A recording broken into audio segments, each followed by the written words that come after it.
Salut à toutes et à tous et bienvenue sur ma chaîne. Dans la vidéo d'aujourd'hui, je vais parler de ces règles et astuces qu'on donne aux femmes aux cheveux bouclés, aux cheveux crépus pour avoir les cheveux longs que je ne suis pas ou alors que je ne suis plus. Parce que c'était des astuces qui étaient données il y a quelques années, je parle de ça d'une dizaine d'années. Ce sont des astuces que j'ai mis en application, que je n'applique pas et je vous explique pourquoi. Tout d'abord, il faut savoir qu'il y a 10 ans de cela, la variété de produits qui étaient proposés pour les cheveux afro et pour les cheveux crépus n'était pas si abondante que cela. On avait une ou deux gammes de produits et on se contentait de ça. Il y avait pas une grande diversité de produits qui étaient proposés. Les produits qui étaient proposés n'étaient pas spécialement de bonne qualité. Je parle de tous les produits qu'on trouve de façon abordable et rapide. À l'époque, ces produits n'étaient pas spécialement de bonne qualité et puis il n'y en avait pas énormément. En fait, en tant que femme noire, pour prendre soin de ses cheveux, c'était assez compliqué. Il y a commencé à avoir l'émergence de toutes ces youtubeuses américaines et anglo-saxonnes qui sont apparues, qui ont commencé à donner des conseils pour les cheveux et qui donnaient des conseils avec ce qu'elles avaient. Voilà, c'est avec ces produits-là qu'elles avaient à l'époque, elles donnaient les conseils qu'elles pouvaient donner. Et ce sont des conseils que j'ai pu donner à des membres de ma famille, à mes amis, à mes copines de fac, que je suivais à l'époque ou que j'ai pu suivre, mais que maintenant je ne suis plus du tout et je vais vous expliquer pourquoi. La première règle que je ne suis plus, c'est la règle du no-poo. Alors le no-poo, c'est cette méthode qui consiste à ne pas faire de shampoing, mais à uniquement se laver les cheveux avec de l'après-shampoing. Donc no-poo, pas de shampoing. C'est une règle que j'ai suivie, mais pas très longtemps. Je pense que j'ai dû faire quelques semaines, voire quelques mois maximum. Je pense que j'ai même pas fait quelques mois. Tout simplement parce qu'avant, les produits qui étaient proposés étaient tellement agressifs pour le cheveu que quand on se lavait les cheveux, en rinçant le produit, on avait l'impression d'avoir de la paille en fait, de la paille sur la tête. Et donc du coup, cette règle est apparue parce que la plupart des shampoings qui étaient disponibles à l'époque n'étaient pas adaptés à nos cheveux. Moi, je me souviens que cette règle, je ne l'appliquais pas trop parce que ne pas faire de shampoing du tout, je trouvais que ce n'était pas bon pour mon cuir chevelu. J'avais besoin de vrais shampoings qui me nettoient le crâne. Je faisais quand même mes shampoings. Par contre, pour compenser les shampoings trop agressifs, je faisais un pré-poo. Mais j'en parlerai juste après. Donc du coup, je faisais un pré-shampoing, ce qui faisait qu'ensuite, quand je faisais mon shampoing, bien qu'il était agressif, il n'attaquait pas autant mes cheveux. Je faisais quand même mes shampoings avec ces produits qui n'étaient pas adaptés. Maintenant, on a pléthore de produits et on a des shampoings doux, des shampoings pour les cheveux bouclés, des shampoings pour les cheveux crépus. On a des shampoings plus intensifs quand on veut faire un soin clarifiant. Donc le no-poo, c'est quelque chose que je ne conseille pas trop de faire parce que pour moi, c'est quand même important de se faire un bon shampoing régulièrement. Par contre, si c'est quelque chose qui vous va bien et que vous adoptez, tant mieux, continuez si ça vous va bien. Une alternative au no-poo, c'est de faire des co-wash, c'est-à-dire de se faire des shampoings de temps en temps et entre deux shampoings, quand on a besoin de se laver les cheveux, de faire un shampoing avec de l'après-shampoing. Par exemple, si vous faites vos shampoings toutes les semaines, une fois par semaine, mais que dans la semaine, vous avez besoin de vous relaver les cheveux parce que vous faites du sport ou parce que vous les salissez par rapport à votre milieu, l'extérieur, etc. Pof, je sais pas. Ah ben là, vous pouvez vous laver les cheveux avec de l'après-shampoing, ce qui va permettre de tenir entre deux shampoings. Donc en tout cas, le no-poo, c'est une règle que je ne suis plus. Et si c'est une règle que vous suivez, dites-le moi en commentaire et dites-moi pourquoi vous continuez à suivre cette règle. La deuxième règle, c'est la règle du pré-poo.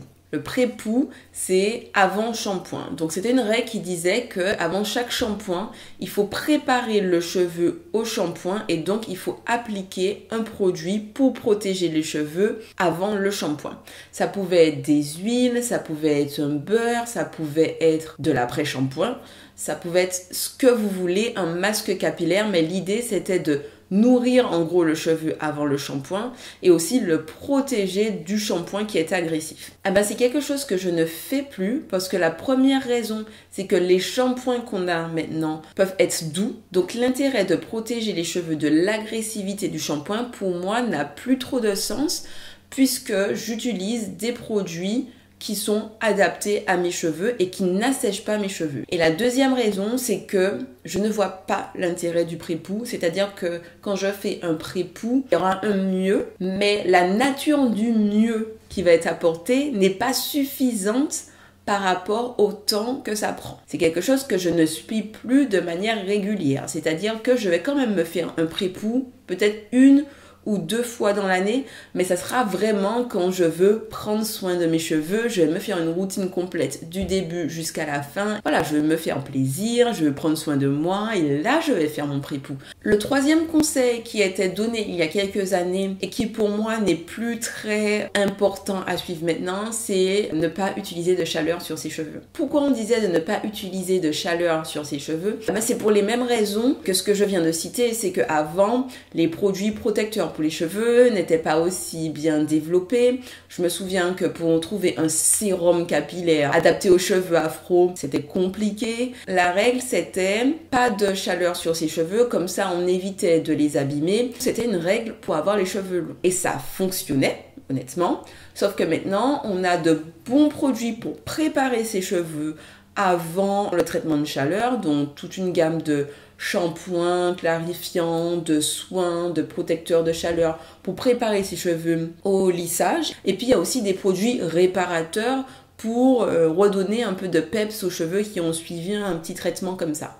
Donc, à l'heure actuelle, vous pouvez très bien avoir de beaux cheveux et les chauffer, les lisser régulièrement. En fait, vous pouvez faire vos brushings régulièrement, vous pouvez lisser vos cheveux régulièrement et avoir de beaux cheveux si vous prenez soin de vos cheveux, si vous pratiquez les bons gestes quand vous les chauffez, si vous pratiquez les bons gestes quand vous les lissez et si vous utilisez les bons produits. Alors moi, brushing et lissage, c'est pas quelque chose que je fais de manière régulière sur mes cheveux. Je pense que je dois faire ça 1 fois par an, voire 1 fois tous les 2 ans. Mais c'est parce que ça prend du temps et que j'ai pas l'énergie de faire ça plus souvent sur mes cheveux. Le deuxième point, c'est que je préfère me voir avec les cheveux frisés, bouclés, qu'avec les cheveux lisses. Donc c'est vrai que quand j'ai envie de changer de tête, de temps en temps, je me lisse les cheveux. Mais la plupart du temps, je préfère me voir avec mes tresses ou avec mes cheveux frisés, bouclés, crépus. Mais si vous aimez vous voir avec les cheveux raides, vous pouvez avoir vos cheveux raides et avoir des cheveux en bonne santé. Alors une autre règle qui était donnée à l'époque pour avoir les cheveux longs ou avoir les cheveux beaux, c'était de ne pas se mouiller les cheveux tous les jours. Et quand j'y pense, je me dis c'est complètement absurde en fait. Mais encore une fois, je comprends le principe. Pourquoi? Quand on se mouille les cheveux, il faut penser à sceller l'hydratation. Donc souvent, il y a beaucoup de personnes qui disent « j'hydrate mes cheveux tous les jours, mais pourtant ils sont secs ». Si vous avez ce problème-là, je vous invite fortement à regarder la vidéo que j'ai créée sur comment bien hydrater les cheveux. Je mets le lien de la vidéo en barre d'informations et il y a un petit i que je vais mettre là qui va s'afficher, cliquez dessus. Mais en tout cas, l'idée c'est que hydrater ses cheveux, c'est apporter de l'eau, mais pour maintenir cette hydratation, il faut sceller cette hydratation et il faut apporter un produit qui va sceller cette hydratation. Encore une fois, à l'époque, c'était des notions que tout le monde ne connaissait pas. On peut très bien sceller ses cheveux avec des produits naturels, des beurres, des huiles, mais tous ces produits-là n'étaient pas aussi facilement disponibles pour tout le monde. Les crèmes formulées aussi qui étaient présentes n'étaient pas aussi disponibles pour tout le monde. Et donc du coup, l'idée c'était ne mouillez pas vos cheveux tous les jours parce que si vous les mouillez tous les jours, ils vont être secs et donc du coup ils vont être secs, ils vont s'en mêler, ils vont se casser et ils vont se casser, vous n'aurez pas les cheveux longs.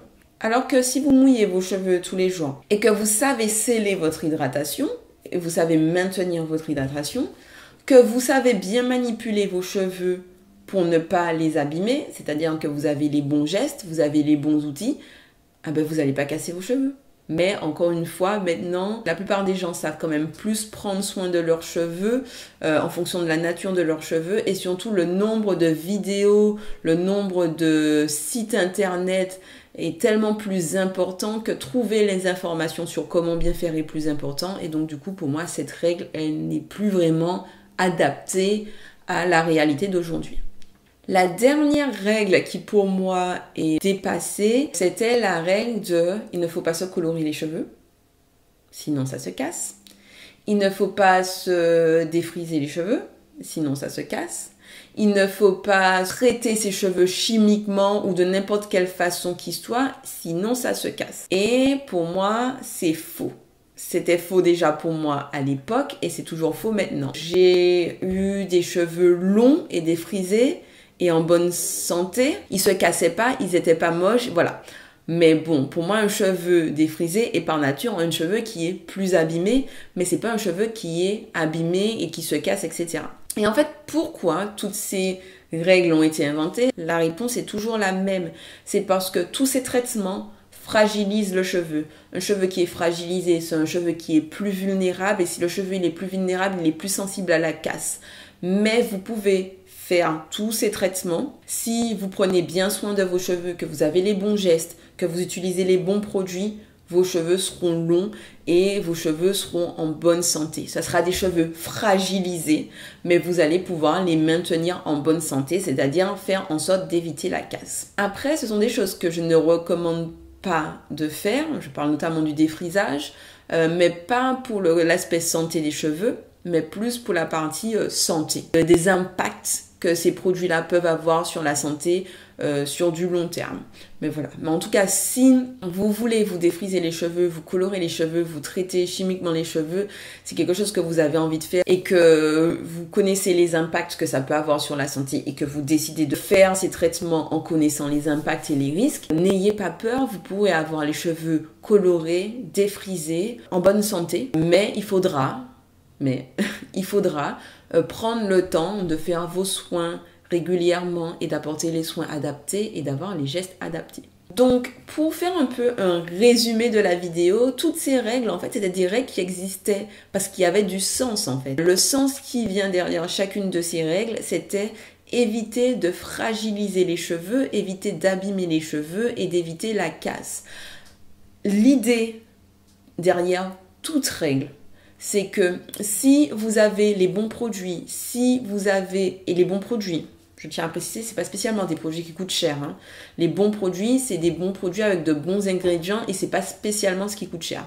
Mais si vous avez les bons produits, vous avez les bonnes techniques et vous prenez le temps de faire ce qu'il faut pour vos cheveux, eh ben, il n'y a pas de problème. Vos cheveux seront beaux, ils seront en bonne santé. S'il y a des règles que j'ai énumérées et que vous êtes d'accord, vous n'êtes pas d'accord avec moi, dites-le moi en commentaire. Et puis, si ça se trouve, il y a des règles que nous on suit maintenant et que dans 10 ans, ça sera à nouveau obsolète parce que tout change, tout évolue, nos pratiques changent, nos pratiques évoluent, les produits disponibles changent et évoluent également. Si ça se trouve, ce que je dis maintenant, ça ne sera plus valable dans quelques années. Voilà, j'espère que cette vidéo vous aura plu. Si c'est le cas, n'hésitez pas à la liker et à la partager à vos amis ou famille ou à la regarder à nouveau.